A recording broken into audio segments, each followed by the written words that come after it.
किसी मंजिल को पाने के लिए संसाधनों की नहीं बल्कि हौसलों की ज़रूरत होती है। ऐसे ही हौसले की उड़ान में एक बेटी ने ऐसा कुछ कर दिखाया कि दुनिया की सबसे बड़ी यूनिवर्सिटी ने उसे बुलावा दे डाला। मऊ जिले के किसान दिग्विजय नाथ पांडे की पुत्री दक्षायनी जल्द ही अमेरिका की स्टैनफोर्ड यूनिवर्सिटी में पहुंचकर अपनी पढ़ाई करेंगी और अपने लक्ष्य को पूरा करेंगी। विद्या ज्ञान सीतापुर की कक्षा 12 की छात्रा ने वाहनों में हो रहे हादसों की रोकथाम को लेकर एक मॉडल तैयार कर डाला है। गांव की माटी में मेधा जन्म लेती है। ये मेधा इस वक्त हमारे साथ में है। आप कैमरे के सामने दाक्षायनी पांडे हैं।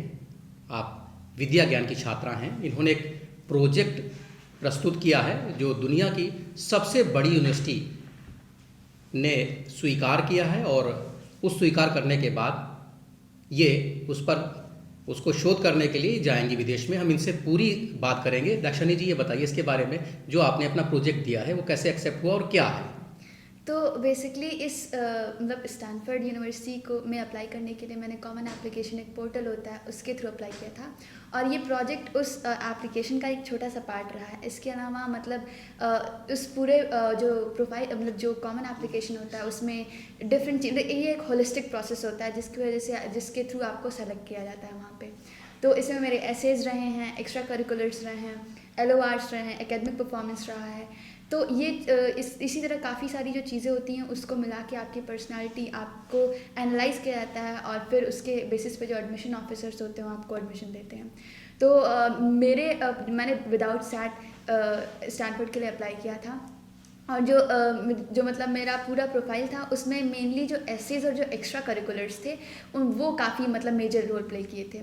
तो एक्स्ट्रा करिकुलर में ही मैंने सबसे पहले जो प्रोजेक्ट मैंने क्लास 8 में शुरू किया था।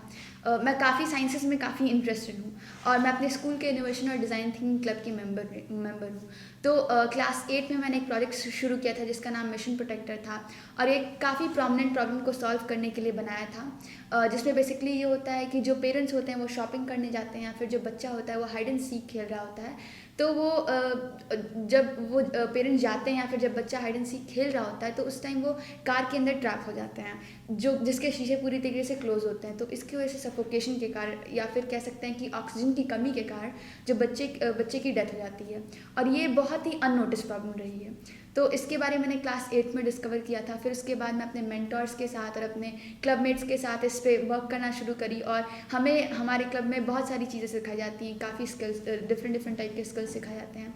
तो उन्हीं सब लर्निंग्स का मैंने यूज़ करके एक प्रोटोटाइप डिज़ाइन किया, जिसको मैंने क्लास 9th में नदर इंडिया साइंस फेयर में प्रेजेंट किया था, और वहाँ मेरी ऑल इंडिया रैंक 3rd आई थी। उसमें कुछ कमियाँ थी, फिर मुझे वहाँ से कुछ फीडबैक मिला, फिर मैंने उस पर फर्दर वर्क किया, और क्लास 11th में मैंने इसे यूथ हाइडथॉन नाम के कॉन्टेस्ट में प्रेजेंट किया, और वहाँ मेरी ऑल इंडिया रैंक 1st आई थी, और मुझे 1,25,000 का कैश प्राइज़ भी मिला था।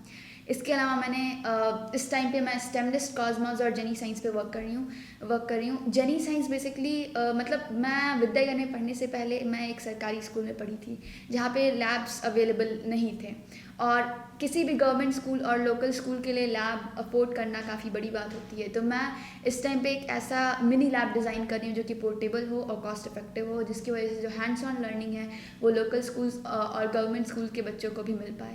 जो ये लैब आप स्टेबल कर रही हैं, इससे जो आम बच्चे हैं, जैसे आपने बताया ना कि आप सरकारी स्कूल में पढ़ी हैं जहाँ संसाधनों की कई स्थानों पर कमी भी देखी गई है, बच्चे ठीक से नहीं पढ़ पाते हैं, तो उनको ये जब व्यवस्था अगर प्रोवाइड होगी तो उससे लाभ क्या मिलेगा? आजकल के जो स्कूल्स या फिर जो एजुकेशन जिस तरीके से प्रोवाइड करते हैं मेनली थ्योरेटिकल होती है, लेकिन मैंने खुद ये एक्सपीरियंस किया है कि अगर आप जब किसी भी चीज़ को हैंड्स ऑन लर्निंग के थ्रू अप्रोच करते हैं, जब उसका कुछ मॉडल बना के या फिर उसकी एप्लीकेशन पार्ट पे जब आप वर्क करते हैं तो वो चीज़ आपको अच्छे से समझ में आती है, और इसके अलावा आप उस लर्निंग को बाकी चीज़ों को जो ऑलरेडी एग्जिस्टिंग प्रॉब्लम्स हैं वर्ल्ड में उनको सॉल्व करने के लिए भी यूज़ कर सकते हैं। तो इससे जो हमारा कॉन्सेप्ट होता है, जो अंडरस्टैंडिंग होती है वो बेटर हो पाती है।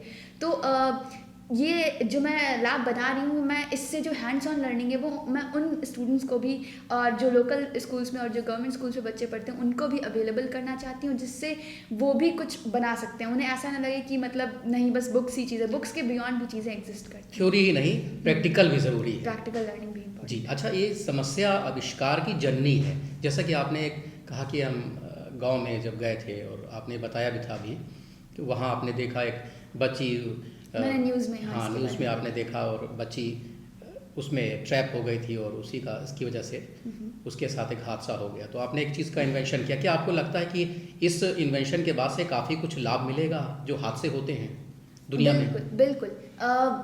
ये जो मैंने इसमें जो मैंने प्रोटोटाइप डिज़ाइन किया, अभी तो फिलहाल वो प्रोटोटाइप है, लेकिन हम इसे फर्दर अभी आगे भी ले जाने के लिए सोच रहे हैं, बिकॉज़ कोई भी चीज़ धीरे धीरे करके ही होती है। तो अभी तक हम प्रोटोटाइप के लेवल तक आए हैं और ये काफ़ी हेल्प करेगा, बिकॉज़ ये प्रॉब्लम बहुत ही प्रोमिनेंट है और अननोटिस्ड है।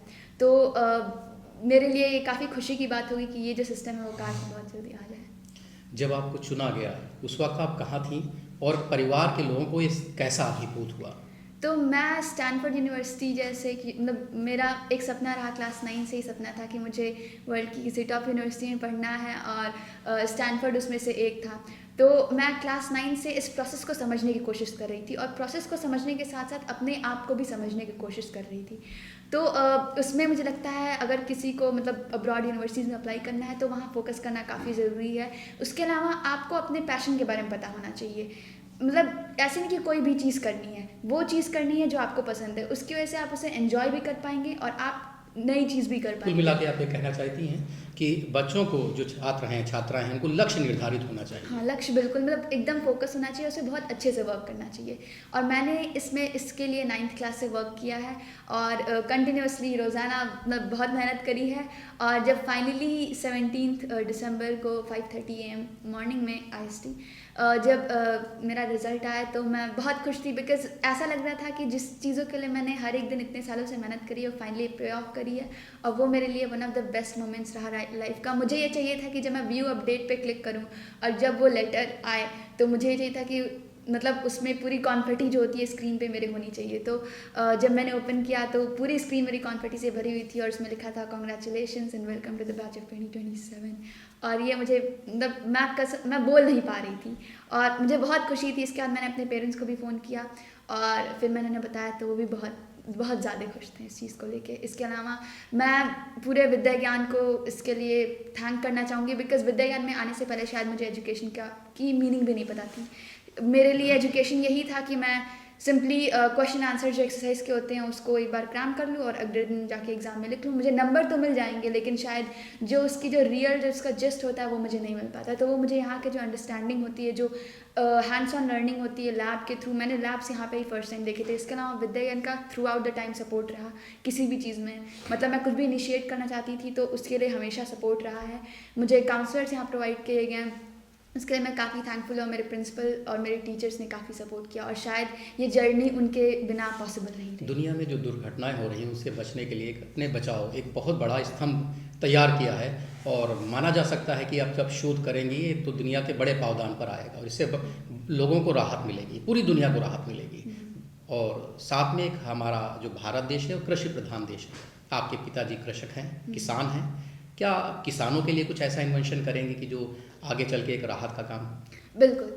तो अभी जैसे मुझे लगता है कि जब हम प्रॉब्लम्स, जैसे मैंने प्रॉब्लम्स देखी हैं अपने लाइफ में, तो मैंने ग्राउंड रियलिटी मतलब ग्राउंड पे मैंने मतलब रूट लेवल पे प्रॉब्लम्स को मैंने देखा है। तो ऐसा होता है कि मुझे रहता है कि हाँ ये जो चीज़ है मुझे इसके लिए भी कुछ करना है। और फिलहाल अभी मैं बायो इंजीनियरिंग के लिए अप्लाई करी हूँ। अभी मेरा इंटरेस्ट बायो इंजीनियरिंग की तरफ है और मैंने as a major bio engineering को चूज़ किया और माइनर मैंने एंटरप्रेन्योरशिप में सोचा है। और फिलहाल अभी इंटरेस्ट मेरा बायो इंजीनियरिंग में है। अभी मुझे पता नहीं, मैंने और भी चीज़ मतलब हर चीज़ के लिए ओपन होना चाहिए। तो मैं बाकी सब्जेक्ट्स के लिए भी ओपन हूँ, बाकी फील्ड्स के लिए भी ओपन हूँ और वहाँ पे जाके मुझे जो सबसे बेस्ट लगेगा मैं वही चूज़ करूँगी।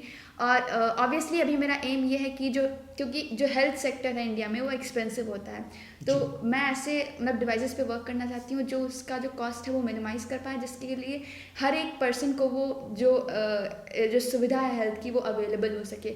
इसके अलावा एग्रीकल्चर में भी मैं वर्क करना चाहती हूँ, बिकॉज जो इंडिया में जो एग्रीकल्चर है वो, क्योंकि मेरे पापा सब्सिस्टेंस फार्मर है जो कि बेसिकली मतलब कि उसको इंडस्ट्रियल लेवल पे नहीं सोचते हैं एग्रीकल्चर के बारे में। वो मेनली ये रहता है कि हाँ घर का खर्चा चल जाए और घर के लिए मतलब अनाज हो पाए। तो मुझे ऐसा करना है कि जो स्मॉल फार्मर्स हैं वो भी इसके बारे में सोच सकें और वो भी एक अच्छी लाइफ जी सकें। जो नई युवा पीढ़ी है इसको क्या संदेश देना चाहेंगी, किस तरह की प्रेरणा देना चाहेंगी, ये आप बताना चाहिए? तो मैं बस यही कहना चाहूँगी कि जो भी सबसे पहले तो आपको अपना गोल पता होना चाहिए कि गोल है क्या, और उस तक जाने का रास्ता पता होना चाहिए। और फिर आपको ओवर कॉन्फिडेंस तो नहीं, लेकिन आपके अंदर कॉन्फिडेंस होना चाहिए। आपको उसको लेके पॉजिटिव होना चाहिए, कंटिन्यूसली आपको वर्क करना चाहिए। और मुझे लगता है अगर आप ऐसे ही वर्क करते रहेंगे तो at the end of the day आपको वो चीज़ मिलेगी, मतलब ज़रूर मिलेगी। अगर आप किसी चीज़ को दिल से चाहेंगे तो आपको मिल जाएगी। बहुत बहुत शुक्रिया आपका। ये शाम न विद्या न तपो न दानम ज्ञानम न शीलम न गुणो न धर्मा ते मृत्युलोके भुवि भार भूता मनुष्य रूपेण मृगाश्चरन्ति। किसी कवि की ये पंक्तियाँ इस बेटी पर चरितार्थ प्रकट हो रही हैं और कहीं ना कहीं ये नई युवा पीढ़ी के लिए एक सनद है, एक प्रेरणा है, और इसी प्रेरणा से सभी को लाभान्वित भी होना है। स्टार इंडिया लाइव के लिए जीशान कदीर की खास रिपोर्ट।